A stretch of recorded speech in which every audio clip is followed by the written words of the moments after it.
Hi, it's Gramcracker time, and today I'm going to read A Visitor for Bear, written by Bonny Becker and illustrated by Katie MacDonald Denton. No one ever came to Bear's house. It had always been that way, and Bear was quite sure he didn't like visitors. He even had a sign, "No visitors allowed." One morning, Bear heard a tap, tap, tapping on his front door. When he opened his door, there was a mouse, small and gray and bright-eyed. "No visitors allowed," Bear said, pointing to the sign. "Go away." He closed the door and went back to the business of making his breakfast. He set out 1 cup and 1 spoon. But when he opened the cupboard to get 1 bowl, there was the mouse, small and gray and bright-eyed.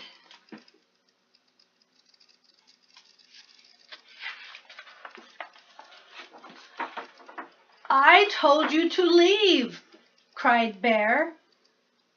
"Perhaps we could just have a spot of tea," said the mouse.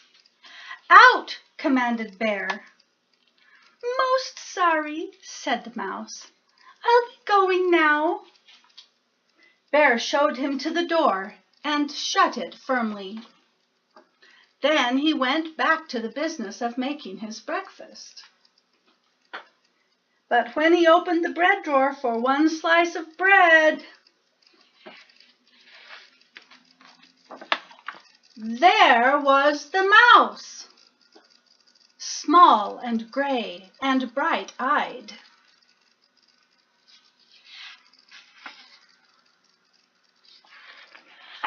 "Unbelievable!" rumbled Bear. "Away with you, the moose!" I do like a bit of cheese," said the mouse. Bear pointed a rigid claw toward the door. Yes, then here I go," said the mouse. "Farewell." And the mouse whisked out the door. This time, Bear shut the door very firmly and locked it tight. He locked the windows, too, for good measure. Then once again he went back to the business of making his breakfast. But when he opened the fridge to get 1 egg, there was the mouse, small and gray and bright-eyed, of course. "Be gone!" roared the Bear.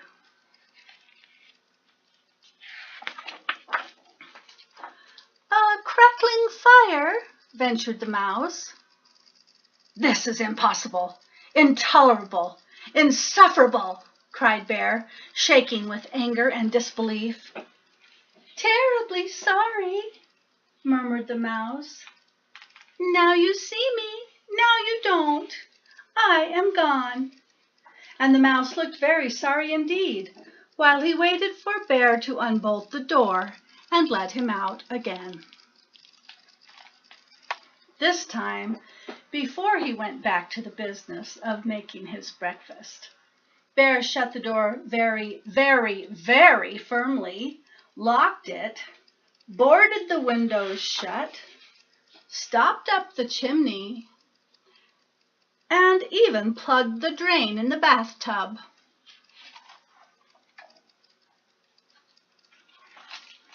Carefully, Bear set about the business of making his breakfast. He opened the cupboard. No mouse.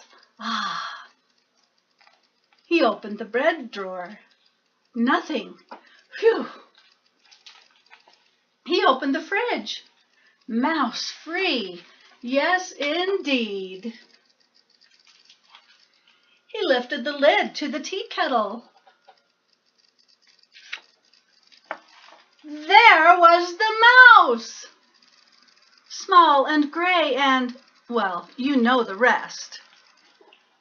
Bear fell to the floor and wept. "I give up," he blubbered. "You win.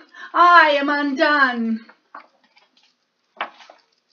"So sorry," said the mouse, "but perhaps if I could have just a bit of cheese and a cup of tea, and do you think we could unstopper the chimney and have a nice fire?"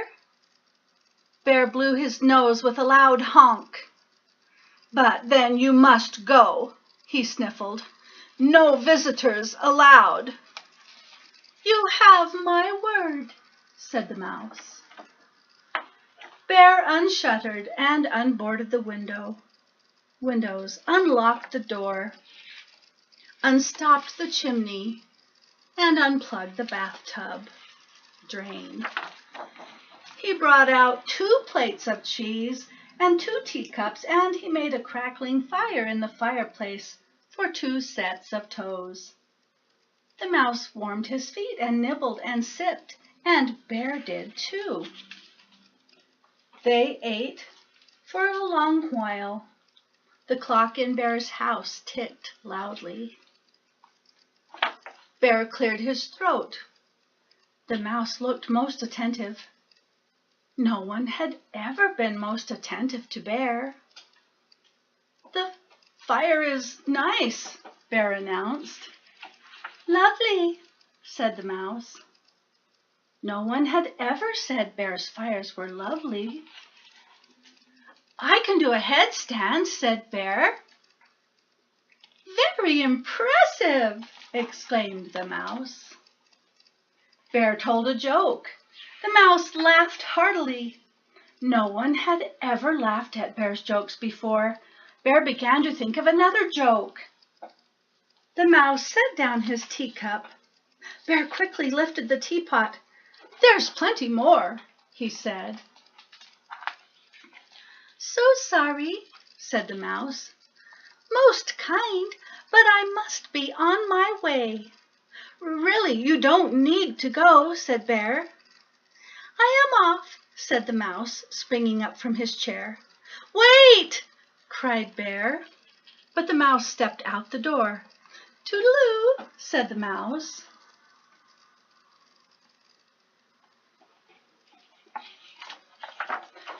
"Don't go!" wailed Bear, throwing his body across the path.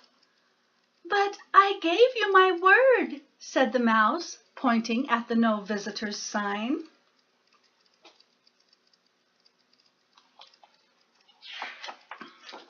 "Oh, that!" cried Bear, pulling down the sign and tearing it up.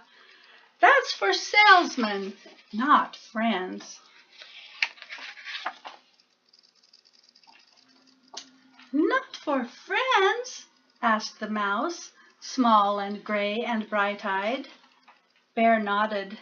The mouse's bright eyes glowed brighter. Bear smiled. "Do you like 1 lump or 2?" said Bear most politely. "I like 2, said the mouse, and Bear agreed. The end. Thanks for coming today. I love you. Bye-bye.